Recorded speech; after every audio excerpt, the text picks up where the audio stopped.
अस्सलाम वालेकुम dear students. Last time हमने एक्सरसाइज 1.1 जो है वो स्टार्ट की थी, उसके 2 क्वेश्चन हम डिस्कस कर चुके थे।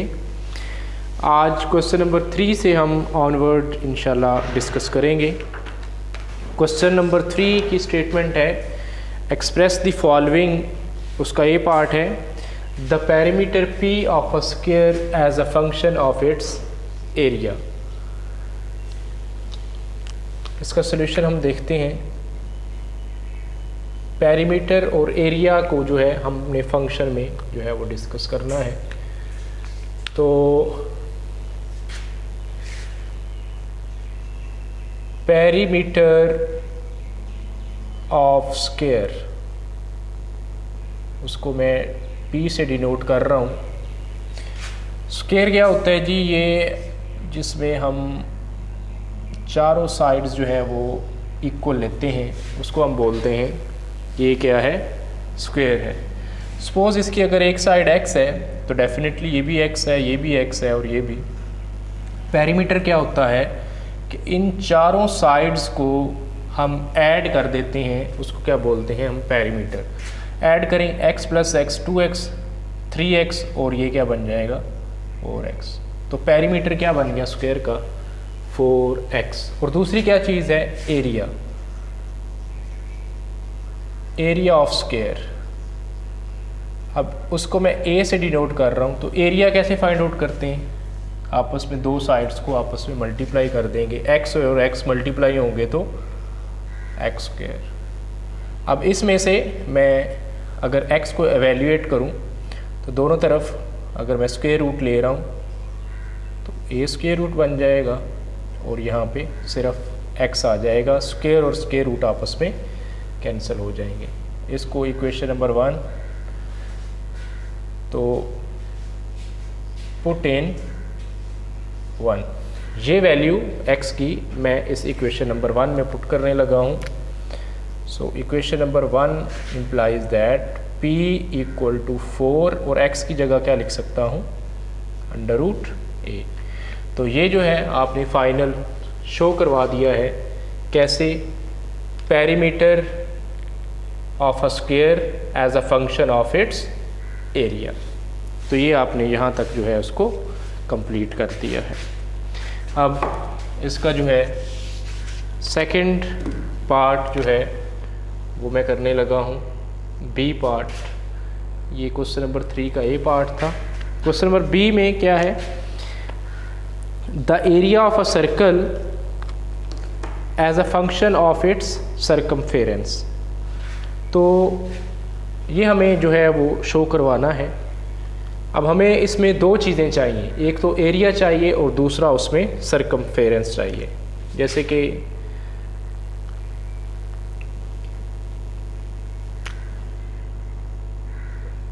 एरिया ऑफ सर्कल, इसको a से डिनोट कर रहा हूँ। इसका फार्मूला पता होना चाहिए। एरिया ऑफ सर्कल का क्या होता है?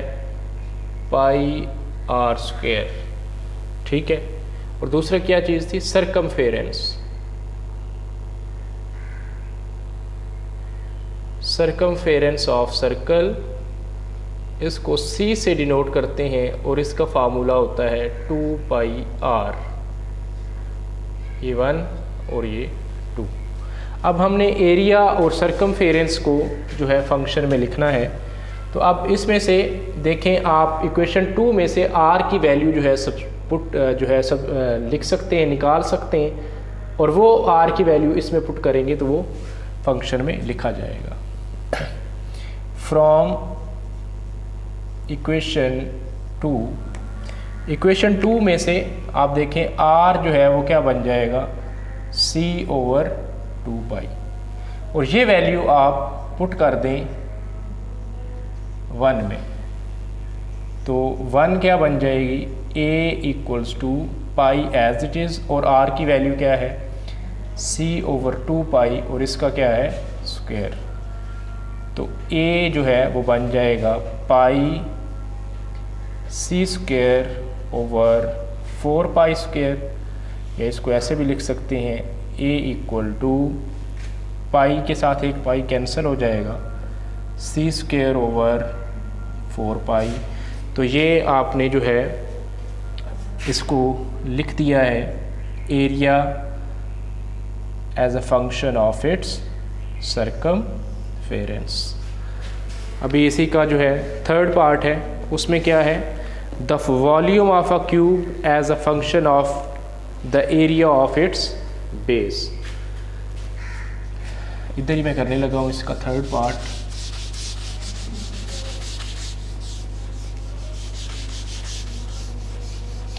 अभी हमें क्यूब का वॉल्यूम और उसकी बेस का जो है एरिया, उसको हमें जो है वो फंक्शन में लिखना है। सी पार्ट है, तो वॉल्यूम ऑफ क्यूब, उसको मैं V से डिनोट कर रहा हूँ। क्यूब का वॉल्यूम कैसे फाइंड आउट करते हैं, अगर उसकी साइड x है तो हम उसको 3 टाइम्स जो है वो मल्टीप्लाई कर देंगे, क्या बन जाएगा, x और x क्यूब बन जाएगा। फिर नेक्स्ट उसने क्या कहा है, area of its base, area of its base, उसको मैं a से डिनोट कर रहा हूँ। तो एरिया कैसे फाइंड आउट करते हैं, दो साइड्स को आपस में मल्टीप्लाई करने से। तो दो साइड, अगर एक साइड x है तो दूसरी साथ मल्टीप्लाई करेंगे तो x स्क्वायर बन जाएगा। इसको 1 का नाम दे लें और इसको 2 का नाम दे लें। अब इक्वेशन 1 से, फ्रॉम इक्वेशन 1 x की मैं वैल्यू निकालना चाहूँ तो दोनों तरफ स्क्वायर रूट अप्लाई करूँगा, ये आपके पास x की वैल्यू आ गई। और ये वैल्यू आप, चलें उसको 2 का ही नाम दिया, खैर है, 2 में पुट कर दें तो 2 क्या बन जाएगी, v equals to x cube, यानी कि a अंडर रूट का क्यूब, या इसको आप लिख सकते हैं a पावर 3/2। तो ये जो है आपने volume of a cube as a function of its area जो है ये लिख दिया है।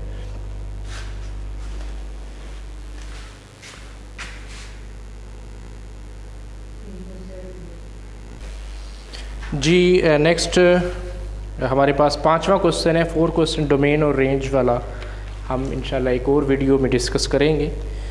तो इससे पहले मैं 5वां क्वेश्चन जो है वो करने लगा हूँ। स्टेटमेंट देखें, गिवन f ऑफ x आपको गिवन है और इसी के साथ f ऑफ 2 इक्वल टू -3 ये भी गिवन है, और f ऑफ -1 इक्वल टू 0 ये भी गिवन है।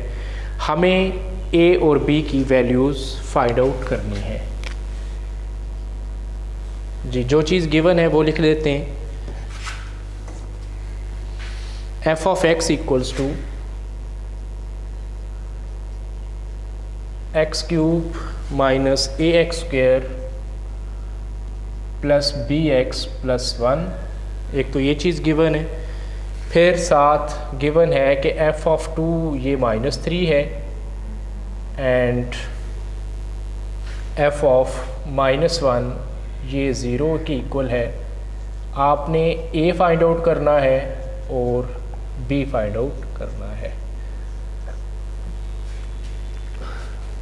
जी आपको जो फंक्शन गिवन है वो पहले लिख लेते हैं हम, x cube minus ax square plus bx plus 1, ठीक है। अब हमें ये दो चीज़ें गिवन हैं, f ऑफ 2 और f ऑफ -1। अब मैं f ऑफ 2 कैलकुलेट करता हूँ। f ऑफ 2 जहाँ जहाँ पे x है वहाँ पे मैं 2 पुट करता हूँ, तो 2 का क्यूब, 2 का स्क्वायर, 2 प्लस 1। जी f ऑफ 2 की वैल्यू आपको गिवन है, कितनी है, -3। इसकी जगह आप पुट कर दें -3। 2 का क्यूब 8, ये 4a 2b प्लस 1 बन जाएगा। अब इसको सॉल्व कर लें, ये बन जाएगा -4a प्लस 2b, 8 और 1 9, और ये उस साइड पे प्लस हो जाएगा 12 इक्वल टू 0। अगर मैं 2 पे डिवाइड करता हूँ तो ये क्या बन जाएगा, -2a plus b plus 6 equals to 0, इसको 1 का नाम दे दें। अब हमें और कोई चीज़ गिवन है, एक तो ये गिवन थी, ये हमने पुट कर दी। एफ ऑफ -1 कैलकुलेट करता हूँ इस फंक्शन में, जहाँ जहाँ पे x है वहाँ पे -1 पुट करें, तो -1 का क्यूब, -1 का स्क्वायर, -1 प्लस 1, तो -1 का क्यूब क्या होता है -1, ये प्लस बन जाएगा और ये इसको माइनस कर देगा, -b प्लस 1, ये -1 और ये कैंसिल, तो क्या बनेगा -a -b इक्वल टू, इसकी वैल्यू 0 है, तो -a -b जो है वो आपके पास बन गई 0 के इक्वल। अब एक तो इक्वेशन आपके पास ये बनी है और दूसरी इक्वेशन आपके पास ये बनी। सॉल्विंग इक्वेशन 1 एंड 2,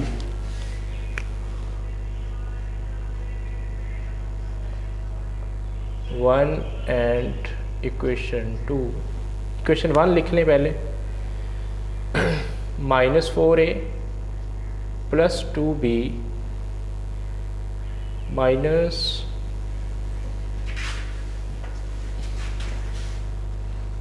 इक्वेशन 1 है -2a plus b plus 6 equal to 0, और ये इक्वेशन है -a -b इक्वल टू 0। अब इसको सॉल्व करें तो ये कैंसिल हो रही हैं, ये कैंसिल कर दें, ये बन जाएगा -3a plus 6 equal to 0, -3a equal to -6, और a की वैल्यू कितनी बन जाएगी 2, ये 3 उस साइड पे जाके डिवाइड हो जाएगा। अब ये वैल्यू किसी, या इसमें पुट कर दें या इसमें पुट कर दें, मैं 2 में पुट करने लगा हूँ, पुट इन 2, तो 2 में पुट करें तो ये 2 है आपके पास, 2 इम्प्लाइज दैट -2 बन जाएगा, -b इक्वल टू 0, ये b उस साइड पे जाएगा तो प्लस हो जाएगा, b इक्वल टू -2। तो फाइनली आपने a की वैल्यू 2 निकाल दी और b की वैल्यू -2 निकाल दी है। आपने सिंपली क्या किया है, जो फंक्शन आपको गिवन है वो लिख लिया है, जो वैल्यूज़ गिवन है f(2), जहाँ जहाँ पे x था वहाँ पे 2 पुट किया, और यहाँ ये आपको गिवन है लेफ्ट हैंड साइड f(2) किसके इक्वल है -3, ये पुट किया, सॉल्व किया। फिर f(-1) कैलकुलेट किया, ये तो चूँकि 0 के था, जहाँ पे 0 पुट कर दिया। फिर 1 और 2 को आपने सॉल्व किया तो a और b की वैल्यू आपने निकाल ली। अब ये कैसे पता चलेगा कि ये जो है आंसर आपका ठीक है, आप a और b की वैल्यू इक्वेशन नंबर 2 या इक्वेशन नंबर 1 में कहीं पे भी पुट करके देखें, अगर लेफ़्ट हैंड साइड और राइट हैंड साइड आपके पास इक्वल आएंगी तो a और b की वैल्यू ठीक है, अदरवाइज़ ये गलत है।